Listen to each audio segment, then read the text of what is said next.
புத்தர் கோயிலுக்கு வந்து வழிபட்டு விட்டு அந்த வாசலில் தான் நிற்கிறேன்.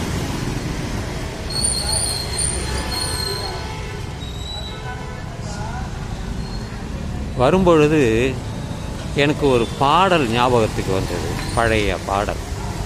அதுதான், ஆடி அடங்கும் வாழ்க்கையடா ஆரடி நிலமே சொந்தமடா, ஆடி அடங்கும் வாழ்க்கையடா ஆரடி நிலமே சொந்தமடா.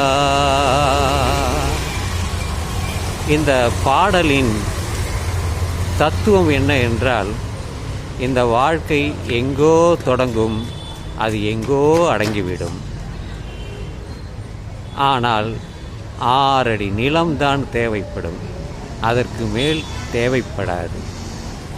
ஆனால் ஆசையை அறுக்க வேண்டும் என்று கௌதம புத்தர் சொன்னார்.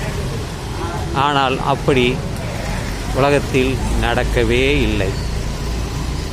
6 அடி நிலம் போதும் என்றாலும் அவன் மீண்டும் மீண்டும் மீண்டும் அவன் நிலத்தை வாங்கிக் கொள்கிறான். அதிகமான தேவைக்கு அதிகமான சொத்துக்களை சேர்த்துக் கொள்கிறான். ஆனால் அவனுக்கு கடைசியாக தேவைப்படுவது 6 அடி நிலம்தான். இது அறியாமல் தான் பலர் இன்றும் எதையெல்லாமோ தேடி தேடி அலைகிறார்கள். அப்படி தேடி அலைந்தவர்கள் என்றாவது ஒரு நாள் அவர்களுக்கு அடங்கிவிடும். அது வேறு யாருக்கோ சொந்தமாகிவிடும். நேற்று இருந்தார், இன்று இல்லை. இன்று இருப்பவர் நாளை இல்லை.